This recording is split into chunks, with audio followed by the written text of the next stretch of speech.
ಎಲ್ಲರಿಗೂ ನಮಸ್ಕಾರ. ಹಿರಿಯರು ಆರೋಗ್ಯವಾಗಿರಲು ಹೇಳಿರುವ 20 ಸಲಹೆಗಳು. ಮೊದಲನೇದು, ಹೊಟ್ಟೆ ನೋವು ಇದ್ದಕ್ಕಿದ್ದಂತೆ ಪ್ರಾರಂಭವಾದರೆ ಉಗುರು ಬೆಚ್ಚಗಿನ ನೀರಿನಲ್ಲಿ ಕಪ್ಪು ಉಪ್ಪನ್ನು ಬೆರೆಸಿ ಕುಡಿಯಿರಿ. ಇದು ಹೊಟ್ಟೆ ನೋವಿನಿಂದ ಉಪಶಮನವನ್ನು ನೀಡುತ್ತದೆ. ಅಲೋವೆರಾವನ್ನು ಅರಿಶಿನದೊಂದಿಗೆ ಬೆರೆಸಿ ಮುಖಕ್ಕೆ ಹಚ್ಚಿದರೆ ಮುಖದ ಕಲೆಗಳು ಮಾಯವಾಗುತ್ತವೆ. ಎಡಗೈಯಲ್ಲಿ ನೋವು ಇದ್ದರೆ ಅದು ದುರ್ಬಲ ಯಕೃತ್ತಿನ ಸಂಕೇತವಾಗಿದೆ. ತುಂಬ ತಣ್ಣೀರು ಕುಡಿಯುವುದರಿಂದ ಕೂದಲು ಉದುರುತ್ತದೆ. ನೀರು ಕುಡಿದ ನಂತರ ಮೂತ್ರ ವಿಸರ್ಜನೆ ಮಾಡುವುದು ನಿಮ್ಮ ಕಿಡ್ನಿಯನ್ನು ಸ್ವಚ್ಛಗೊಳಿಸುತ್ತದೆ. ಹಸಿ ಬೆಳ್ಳುಳ್ಳಿಯನ್ನು ತಿನ್ನುವುದರಿಂದ ನಿಮ್ಮ ಹೃದಯವು ಬಲವಾಗಿರುತ್ತದೆ. ಅತಿಯಾಗಿ ತಿನ್ನುವವರಿಗೆ ರೋಗಗಳು ಬೇಗನೆ ಬರುತ್ತವೆ. ಬೀಟ್ರೂಟ್ ಅನ್ನು ಪ್ರತಿದಿನ ಸೇವಿಸುವುದರಿಂದ ದೀರ್ಘಕಾಲದ ಕೆಮ್ಮು ನಿವಾರಣೆಯಾಗುತ್ತದೆ. ರಾತ್ರಿಯಲ್ಲಿ ಮೊಸರು ಸೇವಿಸುವುದರಿಂದ ಅಜೀರ್ಣತೆ ಉಂಟಾಗುತ್ತದೆ. ಪ್ರತಿದಿನ ಬೆಳಿಗ್ಗೆ ಟೊಮೆಟೊ ತಿನ್ನುವವರಿಗೆ ಎಂದಿಗೂ ಕೂದಲು ಬಿಳಿಯಾಗುವುದಿಲ್ಲ.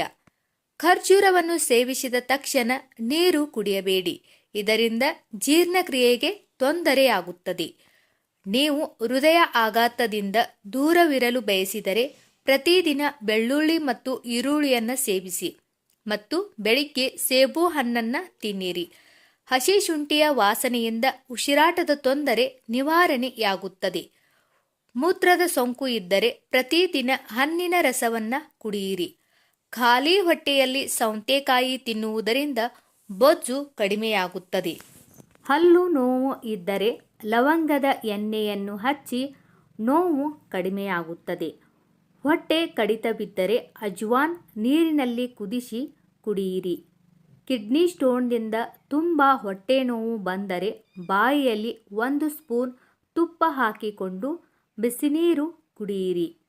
ಬಾಯಿ ಹುಣ್ಣು ಆಗಿದ್ದರೆ ಒಣ ಕೊಬ್ಬರಿ, ಜೀರಿಗೆ ಬಾಯಿಯಲ್ಲಿ ಚೆನ್ನಾಗಿ ಅಗಿದು ತಿನ್ನಿರಿ. ಮೊಣಕಾಲು ನೋವು ಇದ್ದರೆ ಕೊಬ್ಬರಿ ಎಣ್ಣೆಗೆ ಸ್ವಲ್ಪ ಉಪ್ಪು, ಕರ್ಪೂರದ ಪುಡಿ ಹಾಕಿ ಚೆನ್ನಾಗಿ ಎಣ್ಣೆ ಕಾಯಿಸಿ ಹಚ್ಚಿ. ಈ ವಿಡಿಯೋದಲ್ಲಿರುವ ಮಾಹಿತಿ ನಿಮಗೆ ಇಷ್ಟವಾದರೆ ದಯವಿಟ್ಟು ನಮ್ಮ ಚಾನಲ್ ಸಬ್ಸ್ಕ್ರೈಬ್, ಲೈಕ್, ಶೇರ್ ಮಾಡಿ. ಪ್ಲೀಸ್ ಸಪೋರ್ಟ್ ಮಾಡಿ. ಎಲ್ಲರಿಗೂ ಧನ್ಯವಾದಗಳು.